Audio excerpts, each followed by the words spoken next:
कैसे हैं? उम्मीद है कि आप लोग बेहतर होंगे और अपने तैयारी में लगे होंगे। क्या आप दो चर वाले रैखिक समीकरण में कंफ्यूज हो जाते हैं? क्या आप विरोधी अविरोधी आश्रित में उसका नाम, उसका आलेख इस प्रकार में आप कंफ्यूज हो जाते हैं? तो आपको कंफ्यूज होने की कोई दिक्कत नहीं है, आपको रखने की कोई जरूरत नहीं है। बस ट्रिक से हम लोग इसे आसानी से याद करने वाले हैं। बात करते हैं हम लोग समीकरण, तो पहले बच्चों जी समीकरण बहुत ही आसान है आपका। पहले इसमें क्या करना होगा, आपको जांच करना होगा।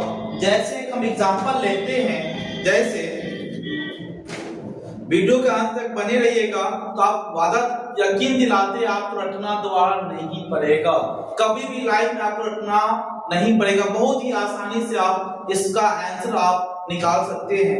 जैसे समीकरण है 2x प्लस 4y बराबर 3, उसके बाद 6x प्लस 12y बराबर 6। ये हमारा समीकरण है और इस समीकरण का नाम पूछे आपसे, हल पूछे या इसका आलेख पूछे, बहुत ही आसान है। पहले बच्चों की जब भी आपसे समीकरण का नाम, हल या आलेख पूछे तो वहां पे पहला काम करना है आपको जांच सभी में करना होगा। पहला काम करना होगा आपको जांच होगा कैसे? ये जांच होता क्या है सर जी? तो यहाँ पे करना क्या होगा, आपको a1 बटा a2 का मान निकालना पड़ेगा। a1 पहला समीकरण 2x प्लस 4y बराबर 3, पहला जो है यह हमारा a1, यह हमारा a2, यह हमारा a3। फिर जो दूसरा समीकरण 6x प्लस 12y बराबर 6, ये दूसरा समीकरण है। ये पहला स्टार्ट है, ये दूसरा, ये तीसरा। तो इसे हम लोग a2 बोलेंगे, इसे हम लोग b2 बोलेंगे, इसे c2। अगर मान देखा जाए तो यहाँ पे a1 का मान है आपका, हमें लेटर को नहीं लेना है, सिर्फ और सिर्फ संख्या को लेना है। तो a1 का मान 2। b1 की बात किया जाए तो b1 का मान 4 और c1 का मान, तो c1 का मान 3। फिर बात किया जाए a2 का मान, तो a2 का मान आपका 6, b2 का मान बात किया जाए तो 12 और c2 का मान की बात किया जाए तो 6। तो सबसे पहला आपको जांच करना होगा a1 बटा a2, b1 बटा b2 और c1 बटा c2। कहीं कहीं पे आपको a, पहला इसे हम लोग a, इसे b, इसे c, इसे d, इसे e, इसे हम लोग f मानते हैं। वहां a बटा d भी हो सकता है, b बटा e भी हो सकता है और c बटा f भी हो सकता है। तो a1 बटा a2, a1 का मान 2 बटा 6, 1 बटा 3, b1 बटा b2, b1 का मान 4 बटा 12, 1 बटा 3, फिर c1 बटा c2, तो 3 बटा 6, काटिएगा 1 बटा 2। अब सारा काम यहीं से आपका स्टार्ट होता है। पहला काम करना है आपको जांच करने के बाद ध्यान देंगे हम लोग,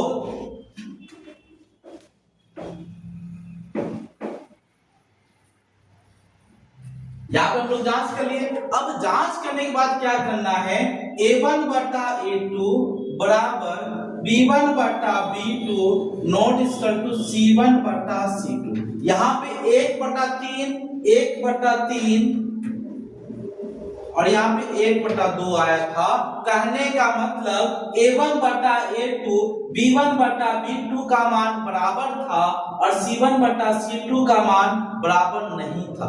अब हम लोग ट्रिक लगाते हैं। यहाँ पे मान लीजिए पंचायत हो आपके गांव में, पंचायत तो आप लोग जानते होंगे, गांव में मान लीजिए पंचायत हो रहा है, प्रमुख साहब भी आ चुके हैं, सरपंच जी आ चुके हैं, मुखिया जी भी आ चुके हैं। मान लीजिए गांव में क्या हो रहा है, पंचायत हो रहा है, 3 आदमी का फैसला हो रहा है। 3 आदमी का, मान लीजिए हिसाब किताब हो रहा है, उसका जो भी बात होता है गांव पंचायत में, पंचायती में, तो 3 आदमी हैं, तीनों आदमी अपना अपनी बातें को रख रहा है। तो इसका जो बात है, इसका ये जो बात है कहानी और इसका जो बात है, दोनों आपस का सेम है। लेकिन तीसरा आदमी क्या कर रहा है, इसका विरोध कर रहा है, बोला हम नहीं मानेंगे।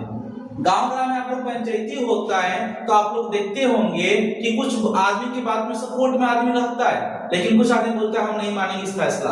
तो ये यहाँ पे नॉट इक्वल टू का मतलब ये विरोध कर रहा है, या क्या कर रहा है, विरोध। इस दोनों को विरोध कर रहा है कौन, C1 बटा C2।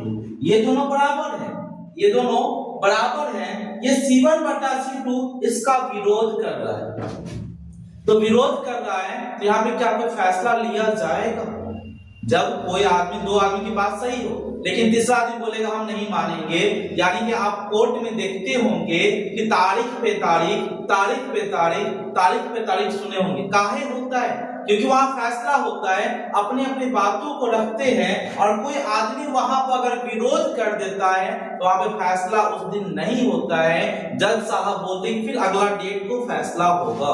तो यहाँ पे मान लीजिए वो अदालत है, अदालत में दो आदमी की बात सेम है, तीसरा आदमी बोल दिया कि हम नहीं मानेंगे, हम नहीं मानेंगे, तो वहां पे जज साहब बोलते क्या कि अगले डेट देते, वहां पर उस दिन कोई फैसला नहीं होता है। यानी कि आदमी क्या कर रहा है, इस दोनों आदमी की बातों का विरोध कर रहा है। तो इसका नाम पूछा जाए, इसका नाम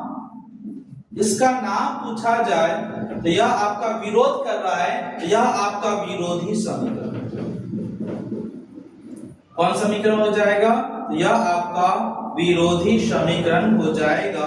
और प्यारे बच्चों जी, जब हम लोग विरोध करेंगे, उस दिन अदालत में आपका विरोध हुआ तो उस दिन तो कोई बात ही नहीं हुआ, कोई फैसला नहीं हुआ। तो इसका हल के बारे में पूछा जाए तो इसका हल कोई हल नहीं, कोई हल नहीं, इसका कोई हल नहीं, इसका कोई आंसर ही नहीं होगा, इसका कोई परिणाम ही नहीं प्राप्त होगा। जैसे कोर्ट में आप जाइएगा, दो आदमी बोला कि हम राजी इस बात पे, लेकिन तीसरा आदमी बोला हम इस बात पे राजी नहीं है, तो वहां पे जज साहब क्या करते, अगले डेट को तारीख देते हैं, उस दिन कोई फैसला नहीं लिया जाता है। इसका कोई हल नहीं होगा। इसका आलेख पूछा जाए, आलेख पूछा जाए, इसका आलेख पूछा जाए तो क्या होगा, सभी आदमी दोनों बातों, ये दोनों आदमी की बात अलग कुछ और था और इसका बात कुछ और था, दोनों आदमी की बात अलग अलग था। तो इसका आलेख पूछा जाए तो समांतर रेखा होगा, समांतर रेखा। समांतर रेखा होता है क्या है, जैसे ये ग्राफ है, यहाँ पे आलेख जो है आपका दोनों अलग अलग होगा, दोनों आदमी की बातें अलग अलग थी। ये दोनों आदमी का बात एक था, ये दोनों आदमी का बात एक था और इसका बात आपका अलग था। दो आदमी के दो अलग अलग तरह की बात निकला ना। ये दोनों सपोर्ट कर रहा था, ये दोनों एक रंग बात कर रहा था, लेकिन ये आपका अलग अलग बात कर रहा था, ये विरोध कर रहा था। इसका जो आलेख होगा समांतर रेखा होगा। उम्मीद है कि आपको यहां तक समझ में आया होगा।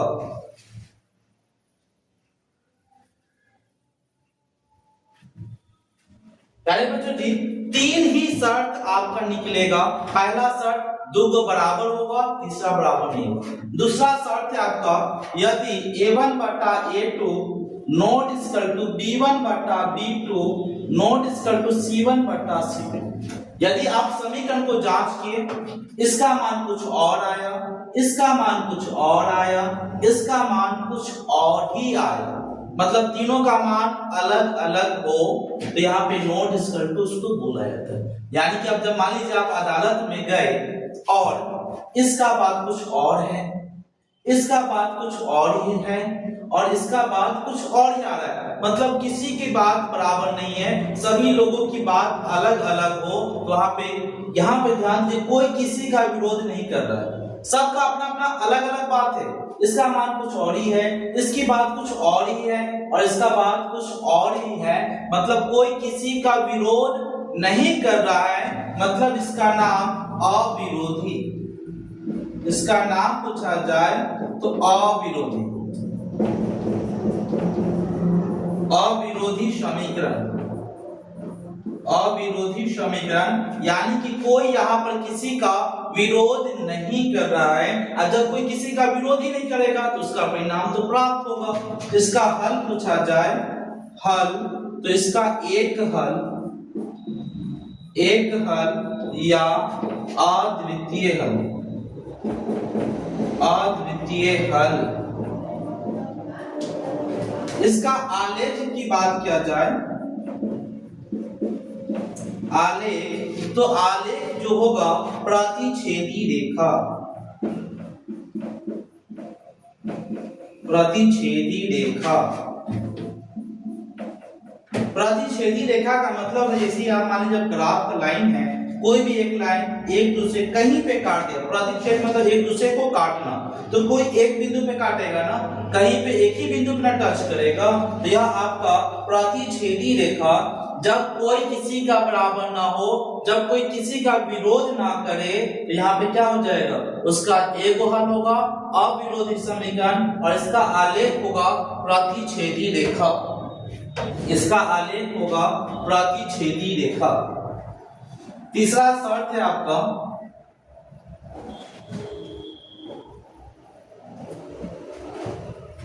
एक और शर्त है, प्रायोरिटी तीन ही शर्त आपका निकलेगा। तीसरा शर्त है कि तीनों मान बराबर होगा, a1 बटा a2 बराबर b1 बटा b2 बराबर c1 बटा c। यदि तीनों मान बराबर हो, तीनों मान बराबर हो, तो मान लीजिए एक परिवार है, एक क्या आपका परिवार है, अब परिवार में सभी लोग मिलजुल कर रहते हैं, क्या रहते हैं, मिलजुल कर रहते हैं, और सभी का बात एक रंग है, कहीं पे जाएगा तो सभी लोग बात एक रंग, अलग अलग कोई बात नहीं, कोई किसी का विरोध नहीं करेगा, यहाँ पे अलग अलग है ही नहीं, सभी परिवार एक साथ है। बराबर का मतलब क्या, एक साथ, सभी परिवार देखिए एक साथ है, यानी गांव में आप लोग सुनेंगे कि आपस में एक साथ मिलकर रहिएगा तो बहुत आसमान तक जाइएगा, मतलब बहुत बुलंदी तक आप पहुंचिएगा। तो यहाँ पे सभी लोग एक साथ हैं, कोई किसी का विरोध नहीं कर रहा है, कोई अलग अलग आपका नहीं है। इसका नाम पूछे, इसका नाम आश्रित, आश्रित, आश्रित, श्रित मतलब साथ में, सश्रित साथ, आश्रित मतलब सभी लोग साथ में, आश्रित समीकरण। जब देखिए सभी लोग आपस में बराबर है मतलब साथ में है, तो यहाँ पे स आएगा, आश्रित समीकरण। इसका नाम हो गया। इसका हल पूछे, जब सभी लोग आपस में बराबर हैं तो बहुत आसमान तक जाएगा, यानी कि बहुत सारा पैसा कमाएगा, अनंत हल, अनगिनत हल, अनगिनत हल बोलिए या अनंत हल। इसका आलेख पूछा जाए, आलेख, तो इसका आलेख होगा समपाती रेखा, समपाती रेखा। समपाती मतलब साथ में, जैसे यह हुआ आपका ग्राफ, एक ये लाइन हुआ, कोई भी एक लाइन जाएगी, ये भी लाइन इसी पे जाएगा, ये भी लाइन इसी पे जाएगा, यानी आज ग्राफ में दो लाइन होता है, एक एक्स वाला एक वाई वाला, तो लेकिन यहाँ पे क्या होगा, दोनों लाइन एक ही पे जाएगी, क्योंकि सभी लोग आपस में क्या है, बराबर है। ये इसका जो मान होगा वही इसका मान, वही मान इसका होगा, यानी सभी लोग आपस में बराबर है। तो जो बड़ा आदमी होगा, घर का बड़ा मेंबर, जो जिस रास्ते पे चलेगा उसी रास्ते पे छोटा भी चलेगा, उसी रास्ते पे उसका छोटा भी चलेगा, यानी कि सब एक ही रास्ता पे चलेगा। इसका नाम आलेख होगा, समपाती रेखा होगा। वीडियो अच्छा लगा हो, अगर आपको समझ में आया होगा तो आप सब्सक्राइब कर लीजिए चैनल, और दोस्तों के पास भी शेयर कीजिए, जिससे हमारा मोटिवेशन और बढ़े और अच्छा अच्छा वीडियो आपके पास पहुंचाए।